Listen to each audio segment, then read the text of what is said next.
அஸ்ஸலாமு அலைக்கும் வரஹ்மத்துல்லாஹி வபரகாத்துஹு. அல்ஹம்துலில்லாஹ் நஹ்மதுஹு வ நுஸல்லி அலா ரசூலிஹில் கரீம். அன்புக்குரிய சகோதர சகோதரிகளே, கண்ணியமான உலமாக்களே, சங்கையான ரமலானை அடைந்திருக்கிறோம். அல்ஹம்துலில்லாஹ்.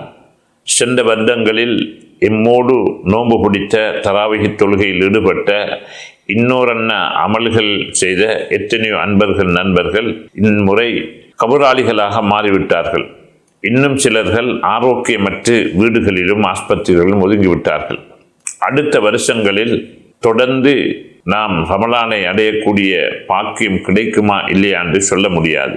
எனவே காற்றுள்ள போதை தூட்டிக்கொள்ள என்ற முதுமொழிக்கு ஒப்ப இருக்கக்கூடிய காலத்தை பிரயோசனப்படுத்தி அல்லாஹுடைய அருளையும் அன்பையும் பெற்றுக்கொள்வதுதான் புத்திசாலிகளுக்கு அடையாளம். அந்த அடிப்படையிலே அடைந்திருக்கக்கூடிய இந்த ரமலானை நாம் மாத்திரம் நோன்புகளை பிடித்து அமல்களில் ஈடுபடுவது மட்டுமல்ல, அல்லாஹுடைய குர்ஆன் கூறிக்கொண்டிருக்கிறது, கூ அம்புசக்கும் வஹ்லீக்கும் நாரா, உங்களையும் உங்களது குடும்பங்களையும் நரக நெருப்பை விட்டும் பாதுகாத்துக் கொள்ளுங்கள் என்று. அந்த அடிப்படையிலே சங்கையான ரமலான் ஏராளமான சிறப்புகளை உள்ளடக்கிய ஒரு மாதம். இது குர்ஆனுடைய மாதம், இது மன்னிப்புடைய மாதம், நரக விடுதலையுடைய மாதம், அல்லாஹ்வுடைய ரஹ்மத்து பூமிக்கு கொட்டக்கூடிய மாதம். இப்படியாக இன்னொரு சிறப்புகளை அடைந்த இந்த மாதத்திலே நாம் அதிகமாக அமல்களில் ஈடுபடுவதோடு மாத்திரம் நின்று விடாமல் எம்முடைய குடும்பத்தார்களையும் இந்த அமல்களின் பக்கம் ஆர்வப்படுத்துவதுதான் மிகவும் சிறந்ததாக இருந்து கொண்டிருக்கிறது. அந்த அடிப்படையிலே தான் ஸல்லல்லாஹு அலைஹி வஸல்லம் அவர்கள் அஹியல் லைல ஐக்கல அஹ்லஹு வஜத்த ஷத்தல் மிஸார், புகாரிலே வரக்கூடிய ரிவாயத் தான். ஸல்லல்லாஹு அலைஹி வஸல்லம் அவர்கள் குடும்பத்தார்களை எழுப்பாட்டுவார்கள். அவர்கள் வேட்டி இறுக்கி கட்டிக்கொண்டு அவர்கள் இரவை ஹயாத்தாக்குவார்கள். குடும்பத்தார்களையும் ஆர்வமூட்டுவார்கள். அவர்கள் ஊக்கமளிப்பார்கள். குடும்பத்தார்களையும் அமல்களின் பக்கம் ஈடுபடுவதற்காக வேண்டி அவர்கள் வழிகாட்டுவார்கள் என்ற ஹதீஸ்களை நாம் பார்க்கின்றோம். எனவே அந்த அடிப்படையிலே நாம் ஒவ்வொருவரும் புரிந்து கொள்ள வேண்டிய ஒன்றுதான், முடியுமான அளவு நாம் மாத்திரம் அமல்களில் ஈடுபடாமல் குடும்பத்தார்களையும் ஈடுபடுத்துவதற்கு முயற்சிக்க வேண்டும். ஸல்லல்லாஹு அலைஹி வஸல்லம் ஒரு கட்டத்திலே சொன்னார்கள், முரு அவுலாதக்கும் பிஸ்ஸலா வஹும் அப்னாஉ சப்அ சினீன், உங்களோட குழந்தைகளை 7 வயதாகிவிட்டால் தொழுகையின் பக்கம் அவர்களை ஏவுங்கள் என்று சொன்னார்கள். வல்திபூஹும் வஹும் அப்னாஉ அஷர், 10 வயதாகிவிட்டும் அவர்கள் தொழுகையிலே ஈடுபடாவிட்டால் அவர்களை கண்டித்து தொழுகையின் பக்கம் ஈடுபடுத்துங்கள் என்பதை ஸல்லல்லாஹு அலைஹி வஸல்லம் வழிகாட்டியிருக்கிறார்கள். உலமாக்கள் இதிலிருந்து ஆதாரம் எடுத்து ஏனைய அமல்களுக்கும், தொழுகைக்கு மாத்திரமல்ல ஏனைய அமல்களுக்கும் இப்படியாகத்தான் சின்ன பருவத்திலிருந்து குழந்தைகளை அமல்களின் பக்கம் இபாதத்தின் பக்கம் ஆர்வமூட்ட வேண்டும். அதே போன்றுதான் நோன்பு பிடிப்பதற்கும் முடியுமான அளவு குழந்தைகளை நோம்பின் பக்கம் ஆர்வமூட்ட வேண்டும். சில வீடுகளிலே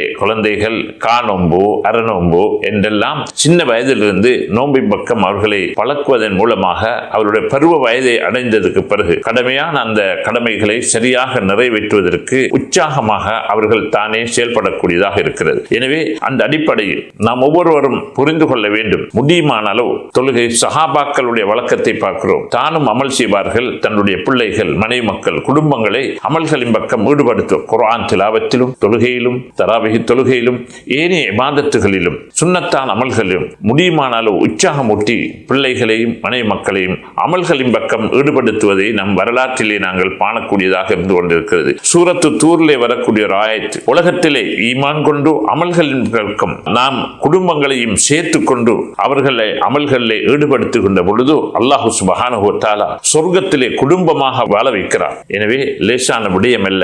நாமும் அமல் செய்து கொண்டு நம்முடைய குடும்பத்தார்களையும் ஈமானின் பக்கமும் அமலின் பக்கமும் ஆர்வப்படுத்தி உற்சாகப்படுத்தி வீட்டுக்குள்ளே ஒரு அமலுடைய கோட்டையாக ஆகின்ற பொழுது சுப்ஹானல்லாஹ், அல்லாஹ் சுப்ஹானஹு வ தஆலா அதே அமைப்பிலே குடும்பமாக சொர்க்கத்திலே நுழைய வைப்பதற்கு, சொர்க்கத்திலே வாழ வைப்பான் என்றால் லேசான விடயம் அல்ல. எனவே அந்த அடிப்படையிலே, அந்த தோரணையிலே நாம் ஒவ்வொருவரும் நாம் அமல்களில் ஈடுபடுவது மட்டுமல்ல, ஏண்டலோ ஆர்வமூட்டி ஆசையூட்டி எம்முடைய பிள்ளைகளை மனைவி மக்களையும் இபாதத்துகளில் விசேஷமாக ரமலானுடைய காலத்தில் வீணான வேலைகளை விட்டும் தவிர்த்து குர்ஆன் ஓதுவதிலும் திலாவத்திலும் இமாம் ஜமாத்துகள், அதே போன்று திக்ருகள், ஔராதுகள் ஓதுற விஷயங்கள், தொழுகைகள விஷயங்கள்ல, தஹஜ்ஜத்துடைய விஷயங்கள்ல எம்முடைய குடும்பங்களையும் ஈடுபடுத்தி குடும்பமாக நாளைய கியாமத்தில் சொர்க்கம் சுவர்க்கம் செல்வதற்கு வல்லவன் அல்லாஹ் அருள் புரிவானாக. இந்த ரமலானை நல்ல முறையில் கழித்து அல்லாஹ்விடத்தில் நல்ல பெயர் உள்ளவர்களாக ஆகுவதற்கு எம் அனைவருக்கும் அருள் புரிவானாக. வாஹிரு தவானா அல்ஹம்துலில்லாஹி ரப்பில் ஆலமீன். வஸ்ஸலாமு அலைக்கும் வரஹ்மத்துல்லாஹி வபரகாத்துஹு. அகில இலங்கை ஜம்இய்யத்துல் உலமா வழங்கும் பாபுர் ரையான் சுபனத்து வாசல் ரமலான் சிறப்பு நிகழ்ச்சி.